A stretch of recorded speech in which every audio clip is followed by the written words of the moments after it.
Let us take one more interesting example related to limits. Now the question is, evaluate limit of 4 raised to x minus 3 raised to x upon 3 sin x plus sin 4x as x approaches 0. Now again, if you observe, as x approaches 0, if you put 0 in the denominator, so sin 0 is 0, again sin 4 into 0, again sin 0, so denominator becomes 0. Now what we could do is, we can convert this limit into two standard limits. If you remember, we have a standard limit of a raised to x minus 1 upon x as x approaches 0, and the value for this limit is log of a. And in the denominator, if you observe, we could convert the two terms in this standard limit, that is limit of sin x upon x as x approaches 0. The value of this limit is 1. So we try and bring these two limits in numerator and the denominator. Now let us focus on the numerator. So limit as x approaches 0, correct? We have 4 raised to x, so we need to subtract 1, so it becomes a raised to x minus 1 minus, again we could have 3 raised to x minus 1. Now 1 is automatically adjusted. See, this is minus 1, and if you open the bracket, this is actually plus 1. So minus 1 and minus 1, they get adjusted automatically because of the subtraction.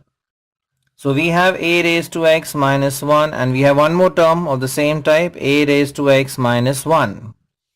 Now the denominator remains as it is, that is 3 sin x plus sin 4x.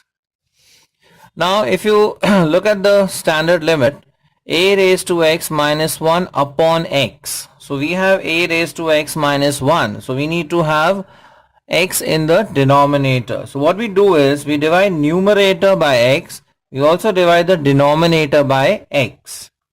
So next step is, limit as x approaches 0, 4 raised to x minus 1 minus 3 raised to x minus 1 divided by x, and the same thing, denominator also divided by x. So 3 sin x plus sin 4x divided by x.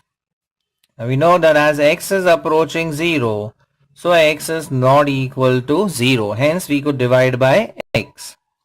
Now if we separate this, we get two limits of this form, a raised to x minus 1 upon x, again here a raised to x minus 1 upon x.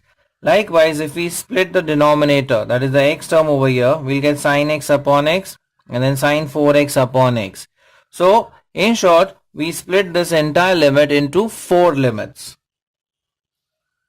So we have limit as x approaches 0, this is 4 raised to x minus 1 upon x minus 3 raised to x minus 1 upon x.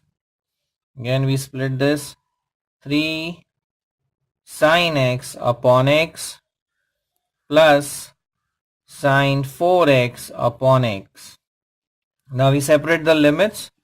So we have limit of 4 raised to x minus 1 upon x as x approaches 0 minus limit of 3 raised to x minus 1 upon x as x approaches 0. Now in the denominator, this 3 is constant, so we could keep it outside the limit. So 3 times limit of sin x upon x as x approaches 0 plus, now here we have 4x, right? The angle here is 4x. So in the denominator also we need to have 4x. If you remember, this x term should match. So we have 4x over here. So we need 4x in the denominator as well. So what we do is, we multiply and divide by 4. So we take this 4 outside here. So we have limit of sin 4x. Now since we have multiplied by 4, we could divide by 4 here. So as x approaches 0. So all the standard forms are completed. We just have to write their values now. And the value of first limit is log a, that is log of 4. Value of second limit is log of 3. Then 3 times this value is 1. So it is 3 times 1 plus 4 times. Again, limit as x tends to 0, sine theta by theta. Again, this is what? 1. So we have now log a minus log b is log of a upon b divided by, this is 3 plus 4, that is 7. So the final answer is 1 by 7 times log of 4 upon 3. So just observe the terms and see whether you could convert them to any of the standard limits. Now as x is approaching 0, that is one hint. Secondly, if you see the terms like a raised to x, so you should be able to guess that we could convert this into this standard limit. A raised to x minus 1 upon x as x approaches 0 is log a. And the denominator has sine terms. So we have a standard limit which contains sine. So basically it's just adjustment of terms. Then bring all the terms in the standard limit form and then write their values.